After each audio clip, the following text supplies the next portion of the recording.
Alors, c'est en qualité de président du groupe d'amitié parlementaire France-Syrie que je suis ici, puisque c'est une partie du peuple syrien, les Kurdes syriens, qui sont aujourd'hui assiégés à Kobané et qui résistent de manière héroïque à l'assaut des djihadistes. Donc quel est le message que vous entendez porter de la part des parlementaires?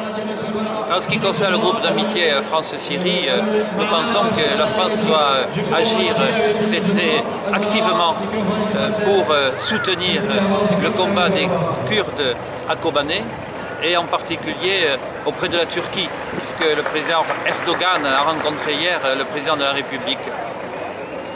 Est-ce que ça veut dire que la France doit fournir des armes aux Kurdes de Kobané? Je pense que ce n'est pas une question d'armes proprement dit, puisque ceux-ci sont en train d'en recevoir, et ils en ont reçu des Américains. À l'heure actuelle, ils ont le renfort de Kurdes irakiens qui viennent avec des armes, et notamment des armes lourdes qui leur manquaient beaucoup. Mais il s'agit surtout d'une action diplomatique pour arrêter la collusion qui se produit entre le régime turc du président Erdogan et Daesh, comme viennent de le démontrer certaines vidéos très démonstratives. En même temps, la France répète par la voix de ses instances officielles qu'elle est amie des Kurdes et amie d'Erdogan. Est-ce qu'il n'y a pas une contradiction? Je pense qu'elle essaie de prendre Erdogan dans le bon poil. Mais vous savez, Erdogan, c'est un membre de la confrérie des frères musulmans. Et à cet égard, il y a une porosité entre les frères musulmans et les djihadistes.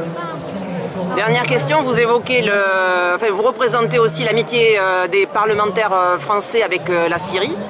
Quelle est votre position par rapport au régime de Bachar el-Assad? On a vu des photos qui rappelaient l'Holocauste dans les pratiques de l'armée syrienne. Qu'avez-vous à dire par rapport à ça? Vous savez, il faut se méfier d'une grande propagande.